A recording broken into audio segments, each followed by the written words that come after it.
Hello, I'm back for now. What is good? My fucking podcast. You know how I do. You never know when it's gonna come out, but I like to keep it a surprise. No, it's same shit as usual. I get to it when I can. I've been really missing it lately. I've been wanting to do one. I haven't had any guests in mind really lately, but just floating along, man. I hope everyone's doing good out there. Lots of hardcore shows coming out, or I'm coming around. There's lots of but planned for fucking 2023. A lot going on. I'm glad everybody's doing what they can to contribute and make it a stronger, more accessible scene. I can't believe it. It's fucking mind blowing. We're going on at least a full solid year plus 6 or 8 months since shows have been wide open, and everybody kind of thought that things would die down, after the initial opening, because there's a lot of people that want to get out, and they're like, oh yeah, we missed it. It's time to come back. It's stronger than ever, and it hasn't plateaued yet. I'm quite surprised.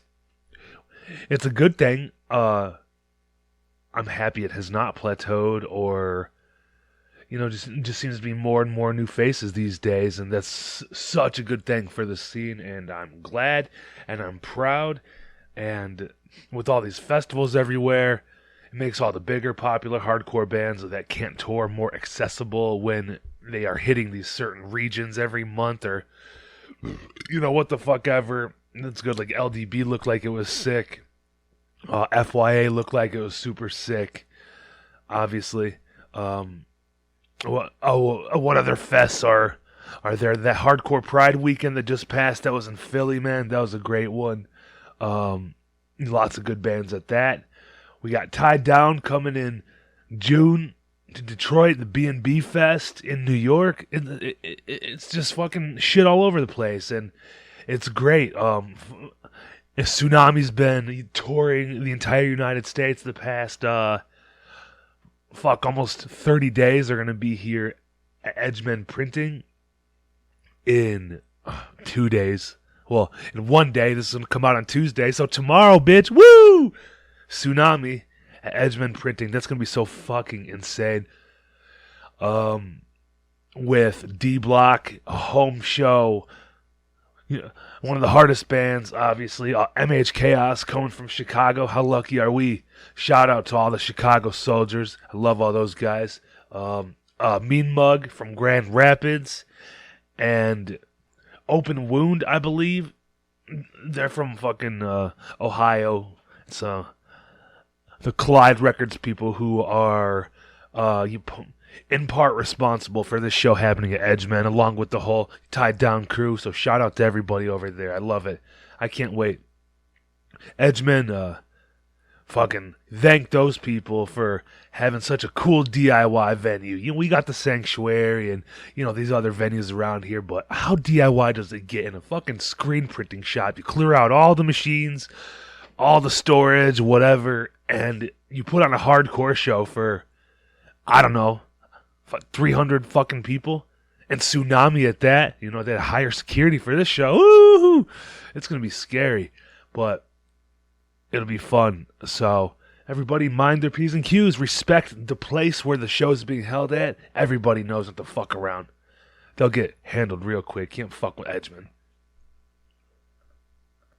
And then we got Speed coming up, April 15th, with fucking Doubt It and Big Deal. I don't even know the other bands. That one fucking band from South America, I forgot their name, but they're good.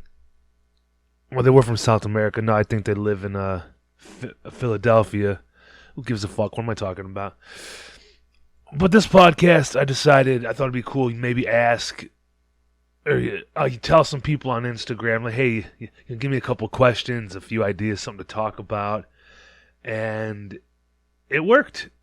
I'm glad people want to participate. I mean, I kind of forced you because I made another post, a video of my stupid fucking face telling you what to do. You're like, all right, enough. I'll think of a stupid question to ask. So we got a few, we're just going to run through it. Like I said, this is just something to give you guys. I don't want to do a podcast. I don't have anything special to say. I don't have a hardcore message. I don't, what the fuck? What do you want from me? I'm fucking low-level fucking idiot. I'm drinking a delicious Coke Zero cherry vanilla flavored, so shout out to Coke. I'm smoking on this fine Canna Breeze pen. It's bursting blueberry lemonade flavor.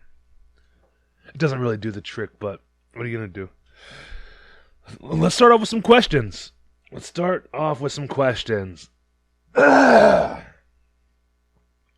The craziest show you can remember. That's a good question. There's a lot of shows. A lot of the shows these days get crazy. If we're talking about back in the day, because I consider I don't know, it's like two stages of this hardcore shit for me. It's like early when I first got into it. That's a lot of my influential times where I was fresh eyes to seeing a lot of things. It was all new and exciting. And then it's like now where I'm like, do I really get afraid? Like when shit is going crazy at shows, like, oh, that was fucking scary. Yeah, that happens sometimes. That's only when my stupid ass is standing too close to the pit and, when you feel somebody's giant fist whiff fucking right past the side of your head and you're like, holy shit, that was a close one. That happens sometimes still. Actually, almost every time. It's normally Maxwell calling you out, motherfucker. We're going to fist fight on Wednesday. But some of the crazy shows that I can remember, if you've ever listened to some of this podcast, I've mentioned it. It would have to be Tyrant shows back from 04, 05 up to, fucking 2010 maybe.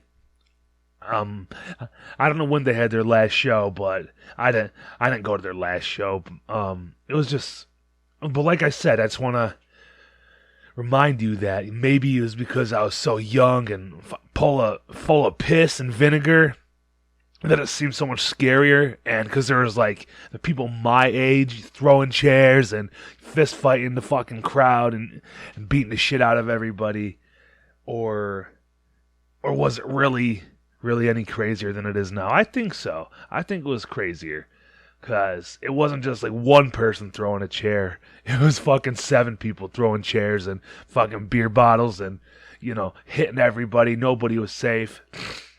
That happens, but it's just a different thing now, or it doesn't faze me, and it's not as as exciting as it used to be. I don't know what the fuck am I talking about. But there's so many crazy shows. That Pain of Truth and a Gridiron show that happened last year at the Sanctuary. That was pretty intense for a newer modern hardcore band, for sure. The Pain of Truth was crazy, but I am thinking that this Wednesday at Edgeman, Tsunami, if Detroit has got what it takes, if Detroit hardcore has what it takes to make this one of the craziest shows ever, I think it can be done. Like I said, respect Edgemen, but let's have some motherfucking fun. It's gonna be bonkers. Just nobody pull their dicks out. That'll make it weird. The best Detroit hardcore bands of the 80s, 90s, 00s, and 2010s. That's disgusting. Let's start in the 80s. There's a handful of bands from Detroit from the 80s that could be thrown into, one of the best bands. You automatically go to Negative Approach. you automatically go to Laughing Hyenas. You like to go to the Meatmen. You can go anywhere with this. Some people would say the Necros, even though they're technically from Ohio, but somehow they're associated with fucking Detroit punk and hardcore. I don't know why. The Violent Apathy, fucking the Crucifix, all those bands. If it's all shit that matters to Detroit hardcore and would be under the umbrella in the family tree, but let's just go out and say there that those bands weren't too popular. But if you're asking me personally, I would probably say Negative Approach, just because it's so fucking pissed. They're so pissed. John Brandon was so violent, so mad that so many people could relate to what he's actually saying, and that's why it's hardcore and punk. But we can just move on to the best 90s Detroit hardcore band. Well, what's the name of my podcast? The Terror Zone. Yeah, I know. Coldest Life started in the 80s, 1988, whatnot. But when Detroit hardcore band Coldest Life became relevant, super relevant, worldwide, fucking regionally, all over the United States. People loved them. They were one of the most feared hardcore bands in all of the scene, in all of this God's green earth. Everybody knew Cold as Life, Harder Than You. There's a song written about fucking Ron Beauty, about Cold as Life, from Madball, one of the best and greatest New York hardcore bands, one of the best hardcore bands to ever fucking exist. But being from Detroit, I would have to say Cold as Life. Oh wait, you said Detroit hardcore bands. So yeah, whatever. It just is what it is. I'm just fucking saying. Cold as Life. A lot of people would say Earth Mover. There's a lot of people that would say Earth Mover. That they are fucking contenders, right up there. It was a weird, as far as I've heard through people, that there's a weird division between Earth Crisis, Earth Mover, and Cold as Life, because it was kind of like second wave hardcore band with a different set of kids with a different set of values, including like straight edge, like militant straight edge dudes, and vegans and whatever else. When a lot of the earlier Detroit punks were fucking beer drinking skinheads or fucking leather jacket mohawk wearing people. And as far as, this is just from what I've heard with the Earth Mover crowd, it was kind of like the Youth Crew type people, a lot of skateboarders, but fucking regular ass people, I guess. I know Walls of Jericho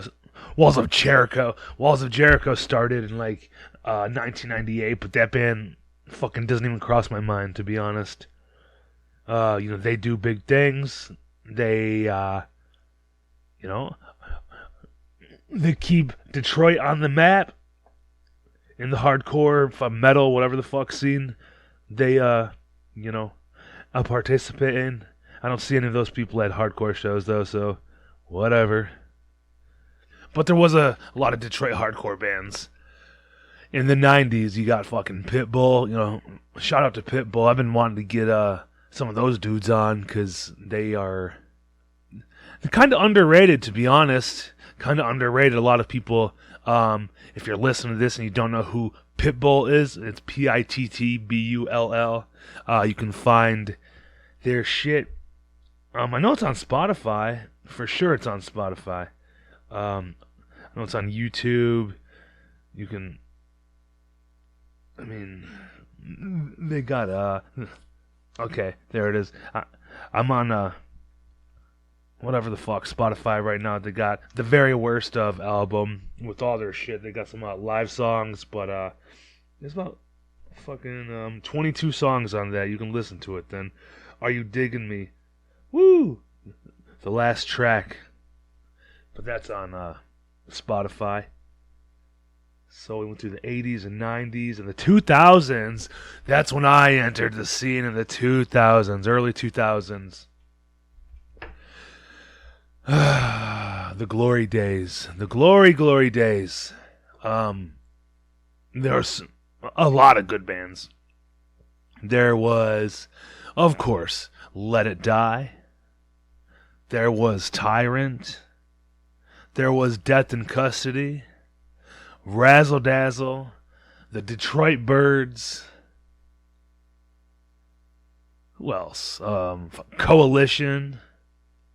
X, Kill Everyone, X. For Dire Life's Sake. Yeah, fuck, a lot of good bands. But if I had to pick my favorite band from the early 2000s, or the best Detroit hardcore band from the early 2000s, I just like Let It Die so much. I love fucking Let It Die so much that I would say that's my favorite Detroit hardcore band from the OOs. But it's right up there with Tyrant and even Annie Up. You know, they started, I think, 06. So good. Fucking The Alliance was really, really, really good. I loved The Alliance. But, yeah, it'd probably be fucking Let It Die. Let It Die for me. Or Tyrant right there. And in the 2010s, this is when I wasn't really paying too much attention to local bands at the time. Just fucking trying to get life together. I was going to, the Terror and the Hatebreed shows and, all the big ones. But I kind of fell off for a minute there. But I would say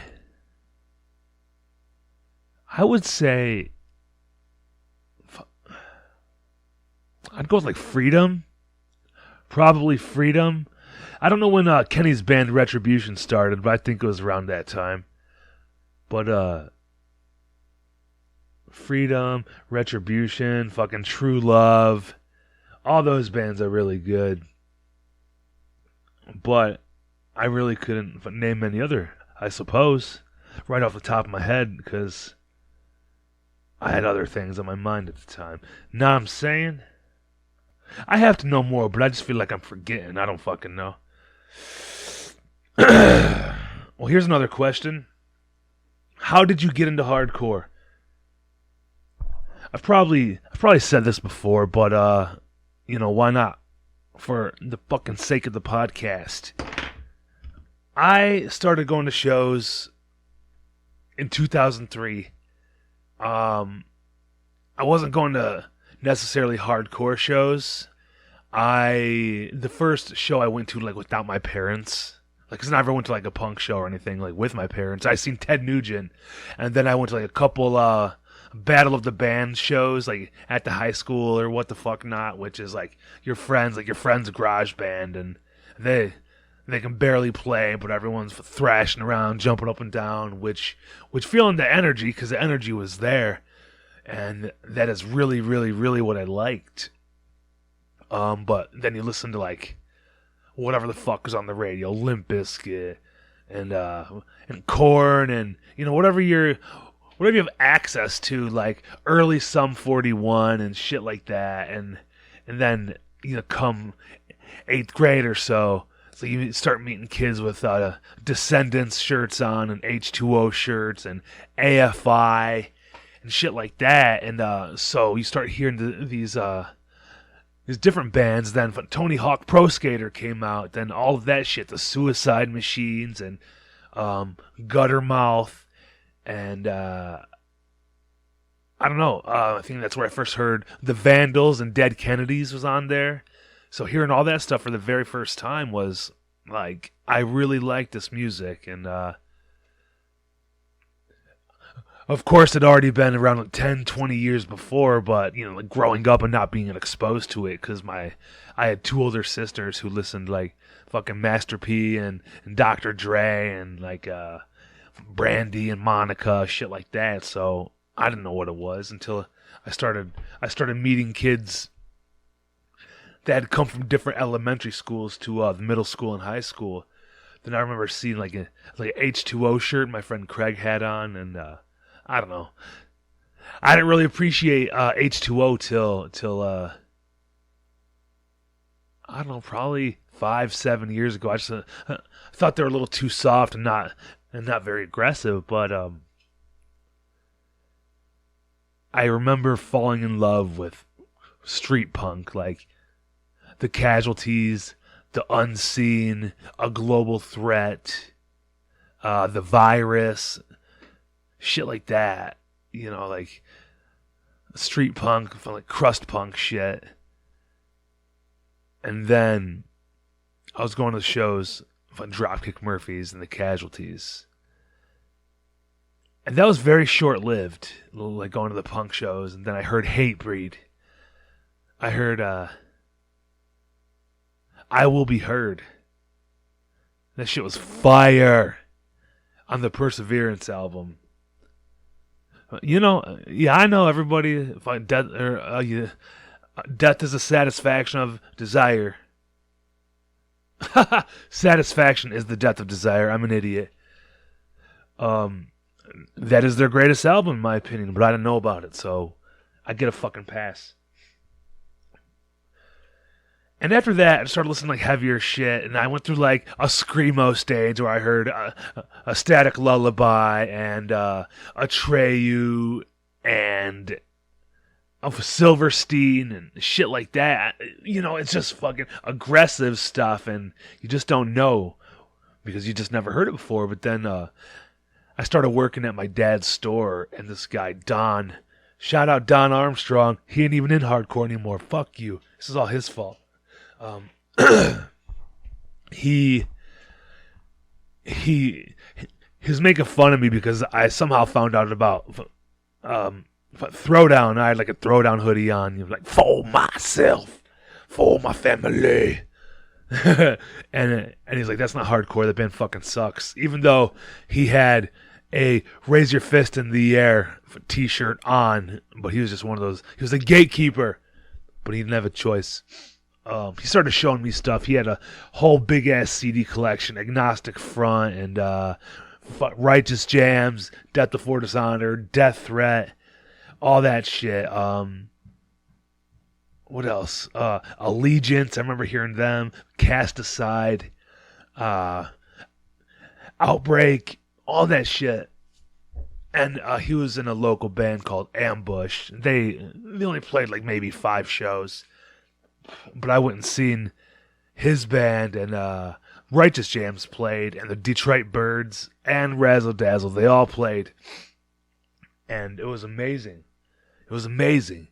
I never felt the energy before. I was like scared. Like people were moshing pretty hard, but there was a lot of two-step and a lot of side-to-side and fucking creepy crawl and shit like that. And I just thought it was different and cooler than a lot of stinky crust punk kids with mohawks and fucking Elmer glue in their hair and spikes and stupid shit. And like I said, it was a pretty fast transition, and I loved it. And he told me about like Terror because he had a one with a Lowest of the Low fucking long sleeve, and I just thought it was like cool writing. I was like, I gotta check that band out, and I downloaded some shit on LimeWire or whatever the fuck, and I was like, God damn! I was like, this sounds like Hatebreed. It's good, and he's like, it's not fucking Hatebreed. It's Terror, obviously, but yeah, I don't know. It just I was so much more attracted to the heavier, more aggressive shit with the breakdowns and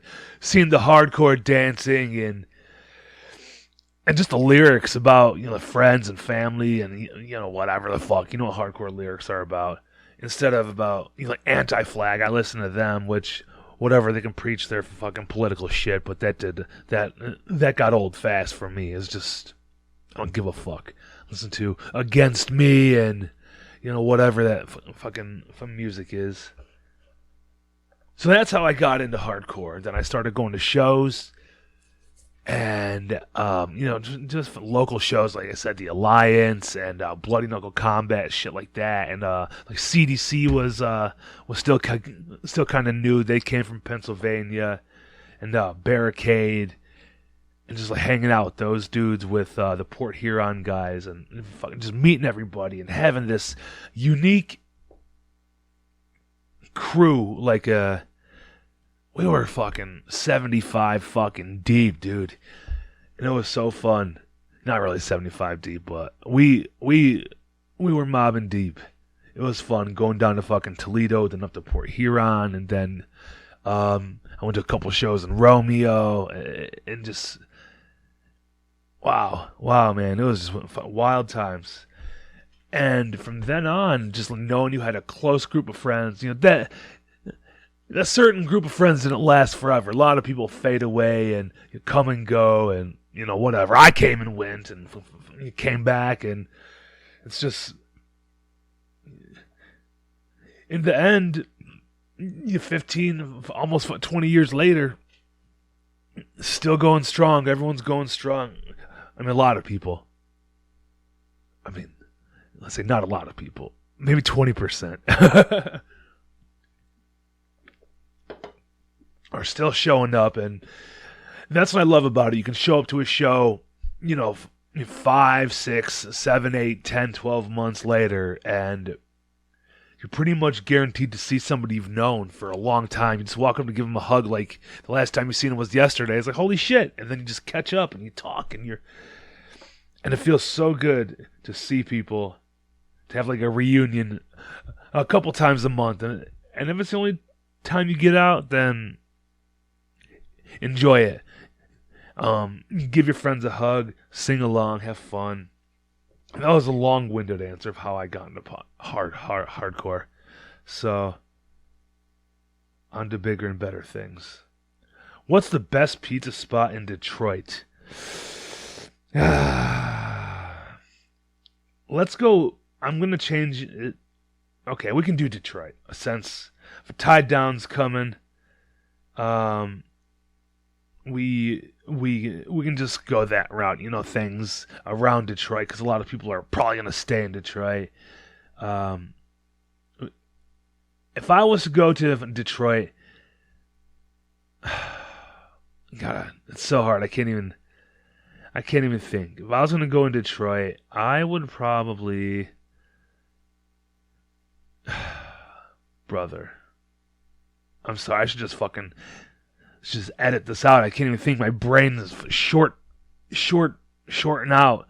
Amici's on Verner, I would say, is really good. I've never gotten their Detroit style there, but they have the best pizza.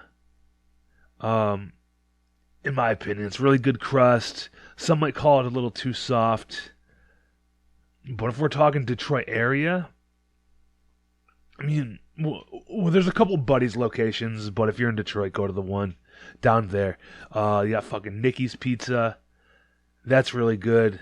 That used to be over by, I think it still is by Greektown. It's really good.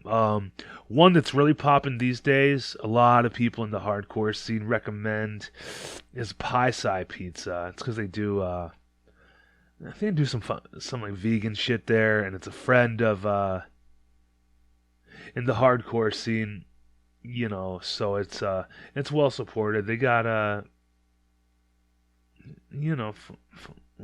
whatever. They got whatever you want. If you're gonna go somewhere in Detroit for pizza, you can go to any of those places I listed.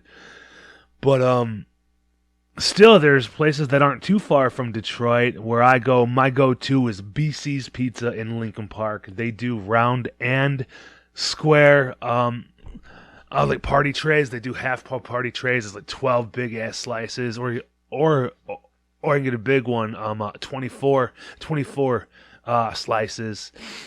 Oh, what I like to get from there is double pepperoni, bacon, cheese with the Cajun crust, and butter parmesan on top. It's like a butter garlic and parmesan cheese on top. Oh, you got to get it well done though, because it's a place. It's a little too soft for me. It's not soft, but it's not as crispy as I like my pizza. So I'm always sure to tell them, well done, because I don't know. They probably leave it in maybe, I don't know, 5 minutes longer. I don't know how long fucking pizza even cooks for, but it's really good. If you're looking for a weird pizza, which is my second favorite kind of pizza. I worked at a pizza joint back when I was like 15, 16 years old, called Clementi's in Lincoln Park.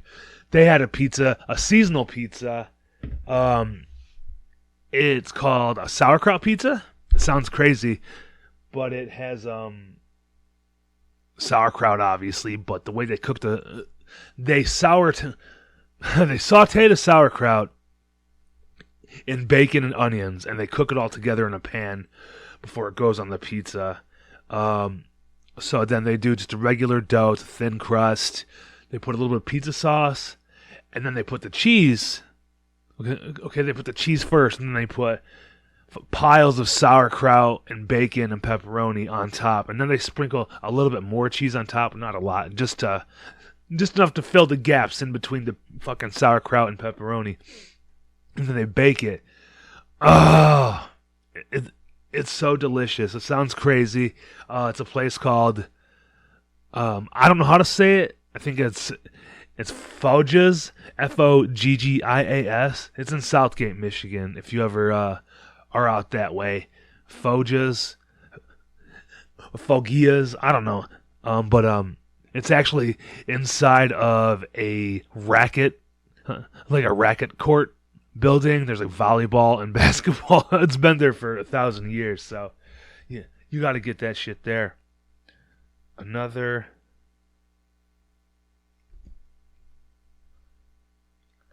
And if you want to keep it simple, nice good crust, get an 8-corner fucking slice. Or sorry, 8-corner pizza from Jets. You can never go wrong. You can get the Jets 10 with everything on it. Get the turbo crust. You dip it in extra pizza sauce. So I'm a pizza sauce fucking fiend, dude. It's my shit.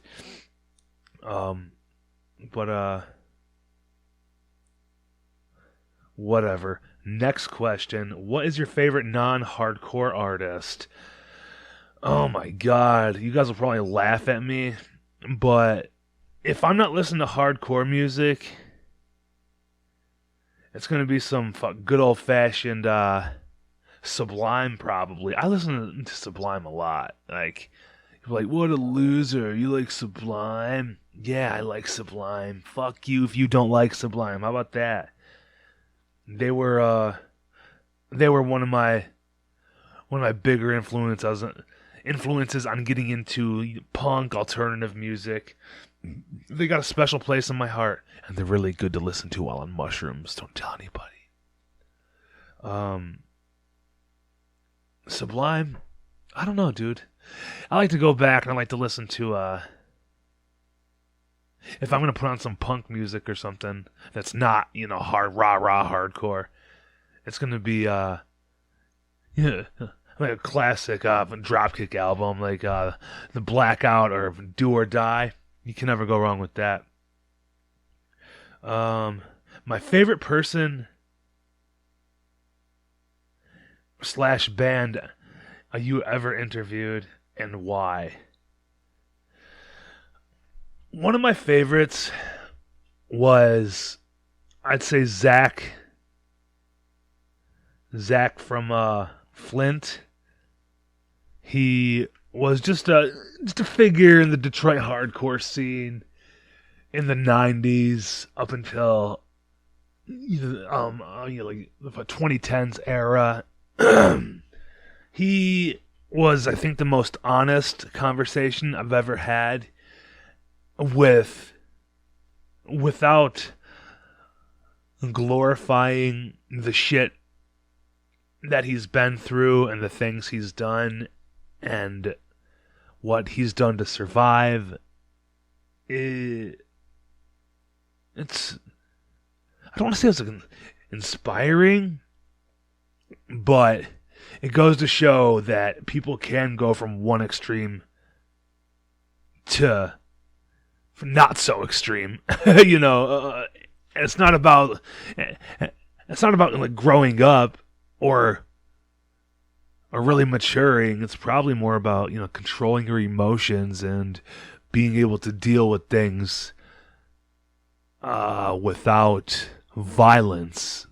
That's more of like mental health than maturing. I don't know, but you know, the story from him growing up in Flint and getting into hardcore and being as fucking militant, straight edge as possible, and as hardcore and extreme as possible, and being such a loyal friend to the very extreme, and always testing his friends to make sure they're as down as he is, or he would have to prove himself to his friends, or feel he would have to. Just it's like a good guy behavior almost, in a way. Like, let me show you how down I am.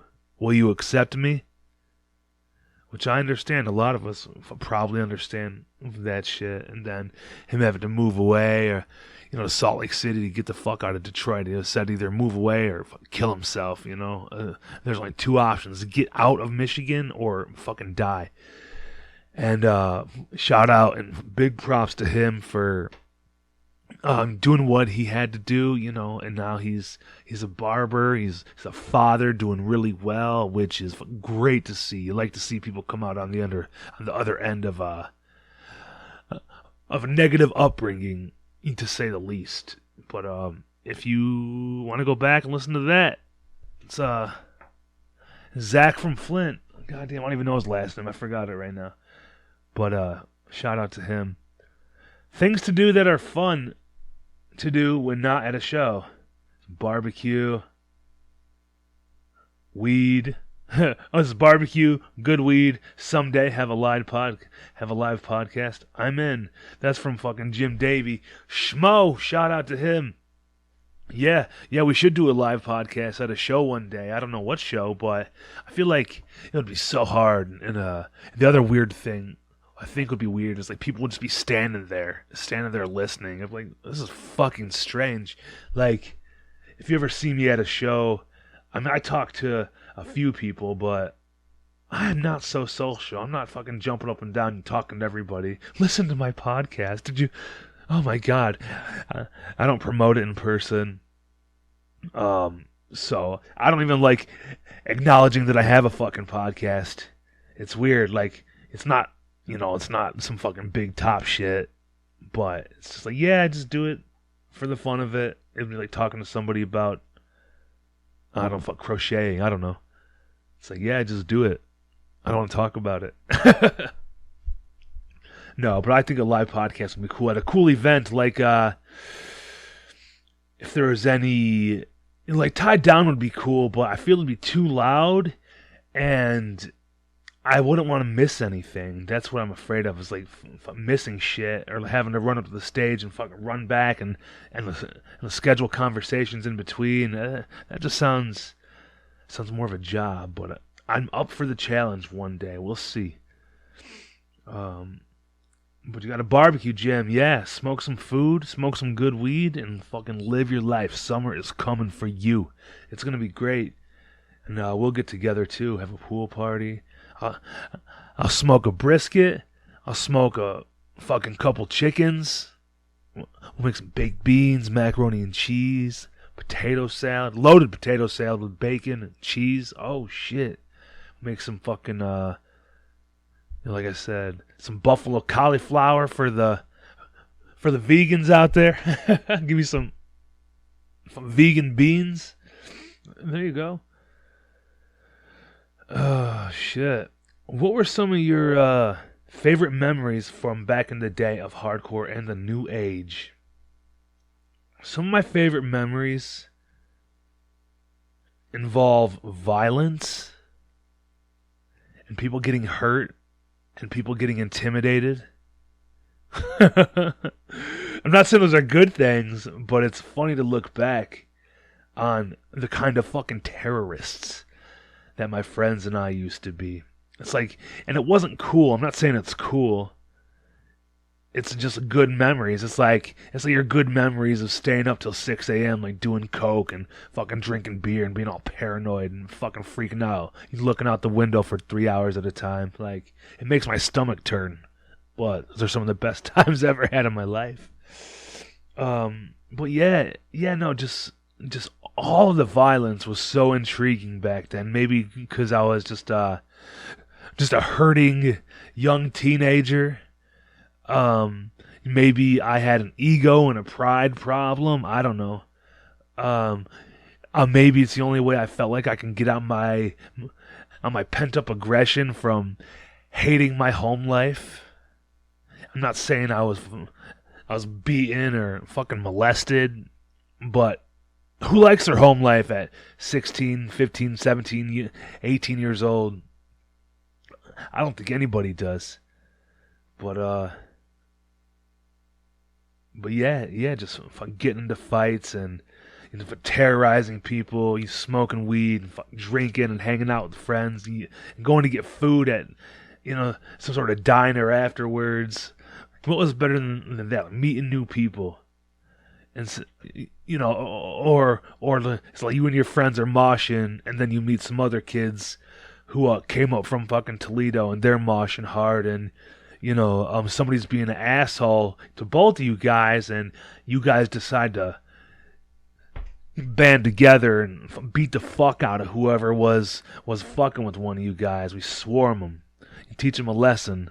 Toledo, Detroit, hardcore connection forever. And it's never really gone away. We're too close. But memories from back in the day till now, some present day memories. Just still, man, just meeting everybody and these shows getting bigger and better, and watching bands grow and evolve. It's cool. It's fucking cool. And to see like the new venues pop up. I know Edgeman has done a few shows before the pandemic, but now it's all the time. There's just so much going on. What does it take for a band to stand out? That's a question I don't know if I'm qualified to answer. I just have to like how they sound. For me personally, it has to sound good. You kind of know right away within the first say 30 seconds of a song whether you're gonna like the rest of their shit. Sometimes you might be surprised, but most of the time you're like, yeah, it stands out. It just how they scream or they don't scream. The drums are important to me. I like a good hip hop vibe to the drums, where I like rhyming hardcore lyrics, and I like heavy breakdowns. And I like shit. Talking about violence and beating people up or like I don't know. It's just what I like. Well, there's some fantasy shit for some bands like. I know Tsunami's a big joke band, but who doesn't fucking ever think what the hell they're screaming about? It's fun. It's fun shit. So, right, you just gotta stand good, say some crazy shit, and I'm down. When's the next Summer's End show? Well, it'll probably be at the end of summer if I had to guess, Jason. No, I have 2 dates booked in September. I'm not doing 2 shows. It's 2 dates that I have on hold for if some dates will work better for one band or the other, then I can drop the other date. That's kind of the idea here. I don't have any bands yet. I have some in mind, but some of the bands I have in mind may be coming, they may have something all already booked, or they may have something, or they might be near or in the area or in the region where they will be able to be seen. So all I have for you, it can be September 9th or September 16th. I don't have any bands. I'll be working on that soon, because anybody can swoop up and say they have 5 confirmed bands for these dates and fuck it all up. But that's fine. Fine, save me the fucking headache. I don't want to do it anyway. No, I'm kidding. I do. But if anybody has any suggestions or any bands, fucking hit me up. Let me know. Actually, you know what? Don't let me know, because I don't want to let you down if I don't want to hear your shitty fucking band. This question says, how has the jiu-jitsu training been? Well, it's been fun. I like going. I started going at the end of October, and I went all the way up until the middle of January. Then I started having these vein procedures done on both of my legs, where I'm getting some veins closed, varicose veins, unhealthy veins that has blood going both ways instead of one way, and the blood is pooling.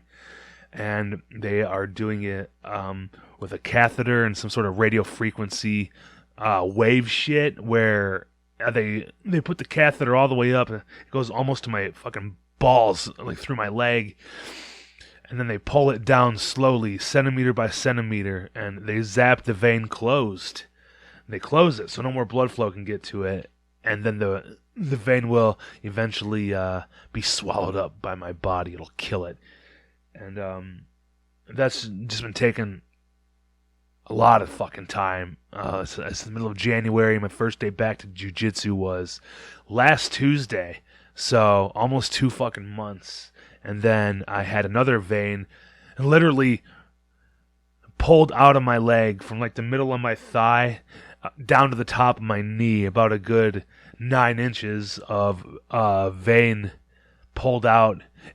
Every inch they made an incision and stuck like a crochet hook down in my skin and fucking pulled a piece of the vein out. It looked like little worms. It was fucking nasty.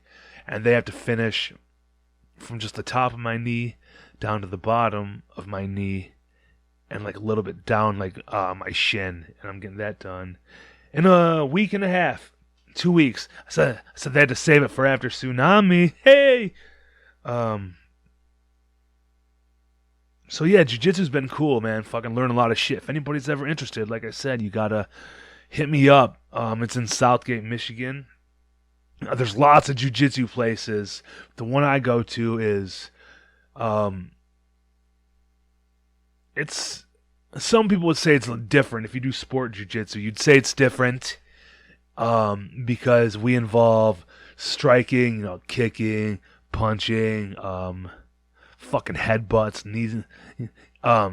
knees. We do it all. It's basically, it's Royce Gracie, the first guy to ever win the UFC championship. It's his style of jiu-jitsu passed down from his grandfather.